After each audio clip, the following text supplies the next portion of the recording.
Hola chicos, buenos días, ¿qué tal? ¿Cómo están? Mi nombre es Joel Rivera y esto es Literatura, Semana de Versificación. La semana pasada habíamos visto Versificación 1, en la que yo había elaborado algunas primeras recomendaciones al aprender este nuevo tema. Hoy día voy a llevar a cabo la segunda parte y en la próxima semana que nos toca videoconferencia, pues tendremos que explicar los dos temas juntos para que pueda ser compacto, para que pueda ser algo que justamente verse un solo tema y pueda entenderse mejor. Por lo tanto, vamos al tema de versificación parte 2. Ahí tenemos. Primero lo que hay que entender es la pausa final. La pausa final es o puede coincidir o no con el sentido del verso. Los versos de arte mayor tienen una pausa interior llamada cesura, que divide el verso en dos partes iguales o proporcionales que recibe el nombre de hemisquicios. Es decir, en el arte mayor, o sea, en los versos de 9 sílabas a más, a eso se les llama versos de arte mayor. En los versos de arte mayor hay una pausa que se llama la pausa final, que es no marca una pausa acostumbrada, sino que se enlaza con el siguiente verso. Se enlaza con el siguiente verso. Pero esto solamente está presente en los versos de arte mayor. Como les digo, que tienen 9 sílabas o más. En los versos de arte menor hay un verso que hay una pausa que suele llamarse cesura, ¿no? Que justamente recibe este nombre porque las dos partes son iguales, ¿no? Las dos estrofas son iguales o proporcionales y estas dos reciben el nombre de hemistigios. ¿Okay? Después tenemos otro elemento que se llama el ritmo. El ritmo le otorga al poema lo musical junto a la rima, o sea, consonante o sea, asonante. Le entrega ese sentido musical al verso. El ritmo entonces es la cadencia o melodía que depende de la acertada distribución de los acentos interiores, llamados fijos. Las palabras tienen acentos que son propios de las palabras, ¿no? Por ejemplo, hay acentos graves, como por ejemplo casa, tiene un acento grave, ¿no? Por eso se le llama a la palabra casa una palabra grave. Y hay también esdrújulas que siempre están tildadas. Este acento, por ejemplo, está presente en la palabra plátano, ¿no? Plátano lleva tilde en la primera A, entonces es esdrújula. Y también pues hay palabras como atún, fin o delfín que tienen tildación o tilde en la última vocal, por lo tanto son agudas. Entonces cada palabra tiene o es aguda o es grave, esdrújula o sobreesdrújula, ¿no?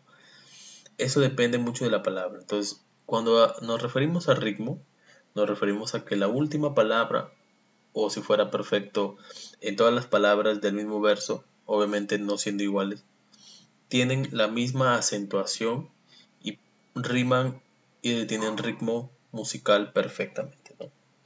Pero lo común es que la última palabra sea la que tenga la misma acentuación, la misma terminación o el mismo sonido vocal. Ya veíamos antes la rima consonante o asonante.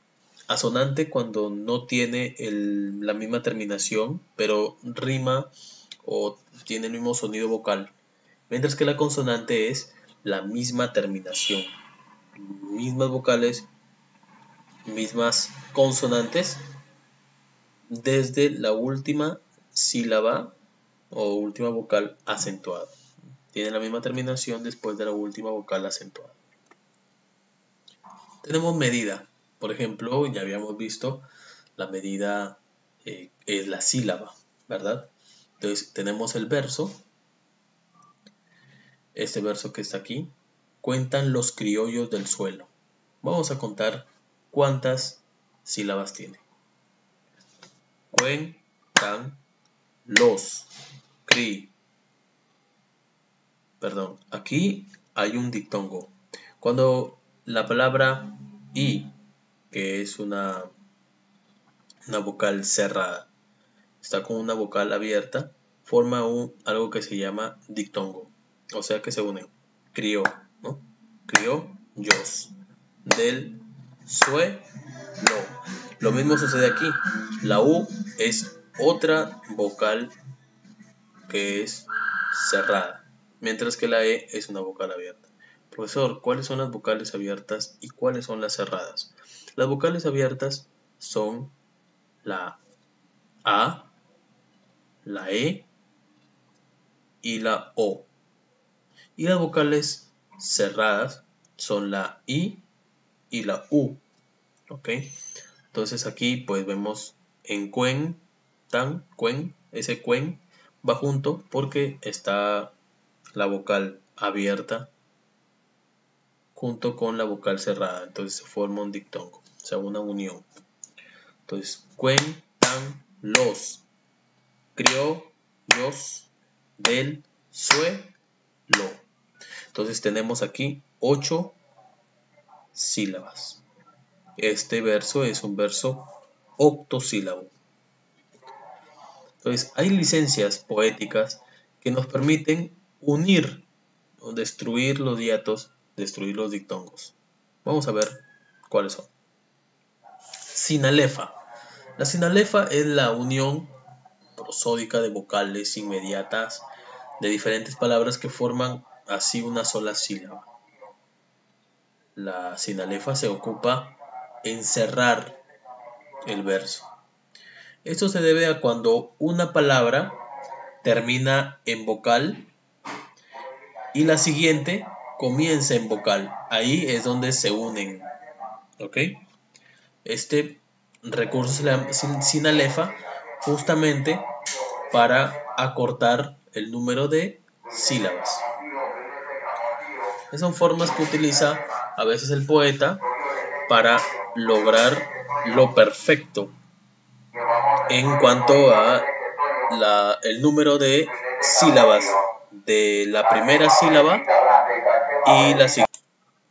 Entonces tenemos, como les decía, las licencias poéticas, que tiene que ver con justamente algunos métodos que utilizan los poetas para hacer que las palabras o los versos midan lo mismo, midan perfectamente. Entonces tenemos el caso de la sinalefa, que es cuando una palabra termina en vocal y la próxima también comienza en vocal. Entonces ahí hay una unión sinalefa. Sería perfecto que esta unión sea entre una letra o una vocal cerrada y una abierta. No con dos abiertas como la O y la A, para que pueda sonar parecido. Inclusive sería mucho mejor si fuera la misma. ¿A qué se refiere?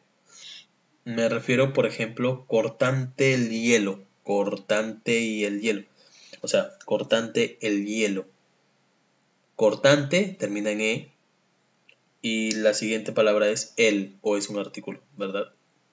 El. Entonces, cortante el hielo. Entonces ahí hay una EE, se puede unir y suena como una sola E, cortante, como si fuera una sola palabra, cortante el hielo. Entonces eso hace que en el poema pues se acorten el número de sílabas y calce con el siguiente. En este caso, pues, por ejemplo, el cerro azul, ¿no? El cerroa, ¿no? Ahí lo ha unido el poeta. El cerroa azul. Está va fra ga te de ro me ro. Entonces, el cerro azul está Bafraga, está Brafaga, no sé qué será eso. Estaba fragante, dice, ¿no? Estaba fragante, perdón, porque ahí hay unas sílabas que están arriba, otras abajo. El cerro azul estaba fragante de romero. Ahí está. Así es. El cerro azul estaba fragante de romero. Entonces, el cerro azul estaba fragante de romero. Entonces aquí podemos ver que en realidad tiene 15 sílabas, pero como el autor ha unido cerro con azul, ¿no? La última ro con a, entonces aquí solamente cuenta una. Esto, como les decía, sirve para acortar el número de sílabas de un verso. De repente el verso siguiente tiene 14 sílabas, entonces como el autor quiere hacer que pues rimen perfectamente o que midan lo mismo, o sea 14 sílabas, pues le aplica sinalefa para hacerlo. Después tenemos más bien el contrario, que es el hiato, es lo contrario a la sinalefa, normalmente alarga el verso. Detenida en el polvo de la hoja. Detenida en el polvo de la hoja. Entonces, aquí más bien hay una separación, ¿no? El autor ha querido que sea una separación. Cuando una vocal, cuando la última palabra, o cuando la palabra termina en vocal y la siguiente comienza en vocal, hay dos opciones, aplicar sinalefa o aplicar hiato.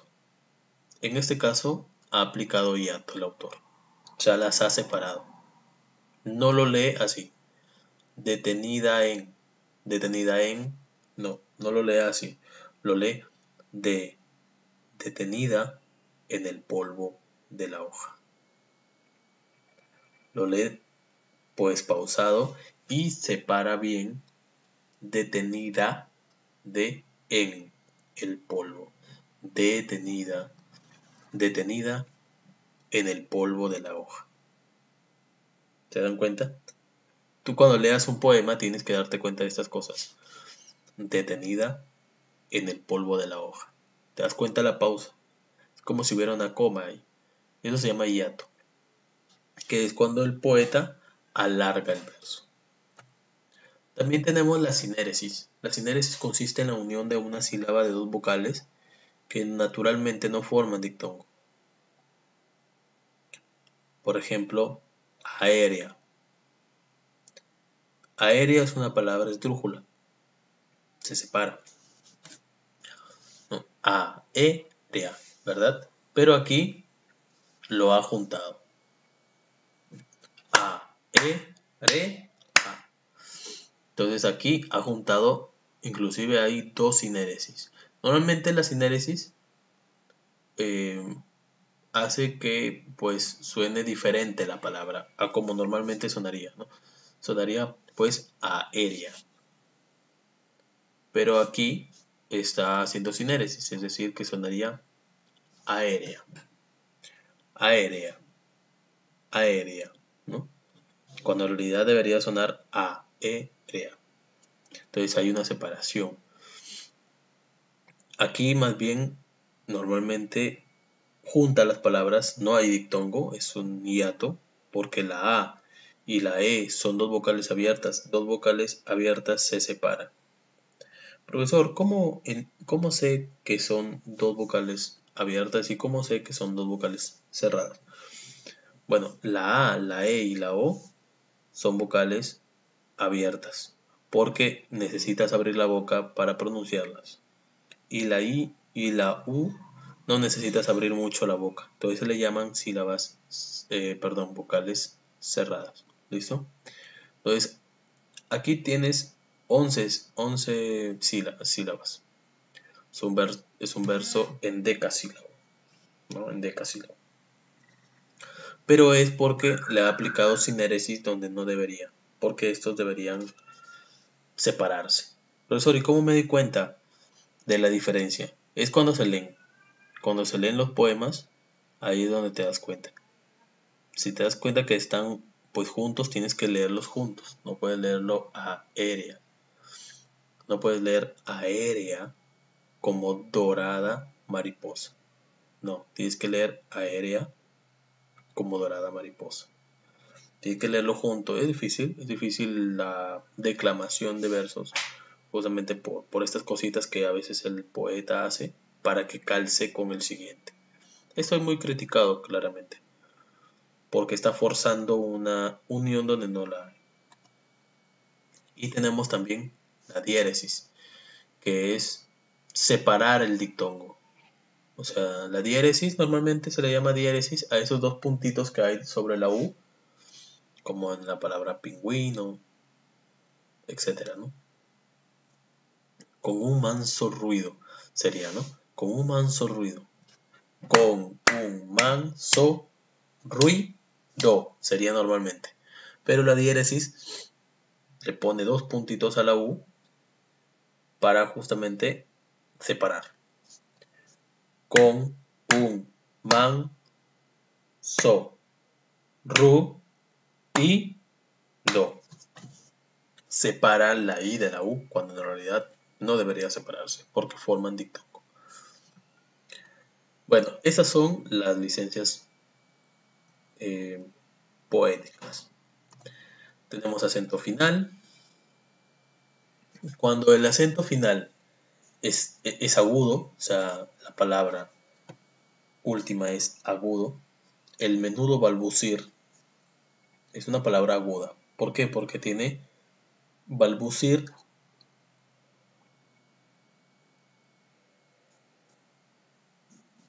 Balbucir tiene el acento en la última sílaba, en sir.